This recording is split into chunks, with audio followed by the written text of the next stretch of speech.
TSSI stock analysis next week and onward. Is it a buy or not? Watch this 1-minute video till the end to find out. Looking at TSS Incorporated, well, I like and I love this bullish market, therefore I'm looking to just milk it even more up. Meaning, as the only person that has done 41,000 videos like this on this YouTube channel, track record of what's working for me and what's not, and like literally documented my journey for 5 years, I'm still looking to buy. Here's where all the buying began. Right here. TSSI at the time was 14, 6 days back.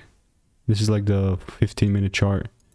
It's a 15-minute chart now, you know, this is the after, this is the before. Right? And since we're now here, the only thing that I'm gonna look is double down the same way, as long as there's a confirmation like that was here. So not gonna be forcing buys, just waiting for a confirmation so that I can double down and capitalize. So if you do want to learn how I'm making 5-10K month trading, click the first link in the description, get my free emails.